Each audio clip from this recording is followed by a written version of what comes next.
Hallo, ich bin der Zirchfuchs und ich helfe dir dabei, die steirische Harmonika über das Internet sauber und richtig zu lernen. In diesem Video zeige ich dir, warum die steirische so einfach ist.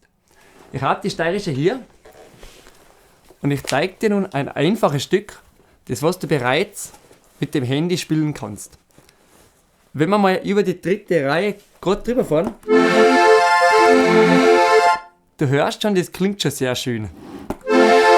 Und du kannst dann ein einfaches Stück spielen, zum Beispiel.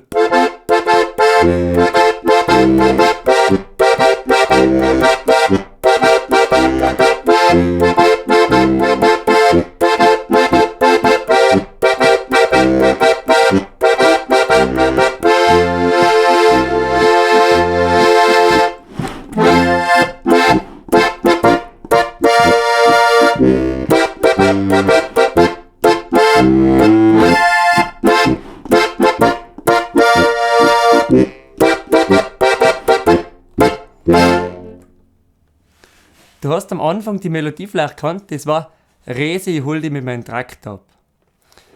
Ich finde es einfach super, die steirische, man kann ganz schnell schon ein paar einfache Stücke spielen. Zum Beispiel, wenn man vorne 2, 3, 4 auf Druck und auf Zug. Man hat automatisch den Wechsel wie bei einer Mundharmonika, eben weil es diatonisch ist, und kann so schon Holladeria, Holladio, Holladeria, was sagst denn da? Man kann singen und sich selber begleiten und ganz einfach mit wenigen Griffen auch schon Stücke spielen. Zum Beispiel Hinter meiner Stadel dir.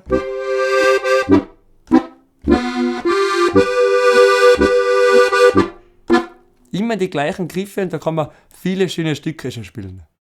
Wenn du gerne regelmäßig neue Stücke lernen möchtest, wo ich dir genau die Griffe zeige und wie man die Stücke vor allem schön und mit Ausdruck und mit einem Gefühl spielt, dann klicke einfach hier.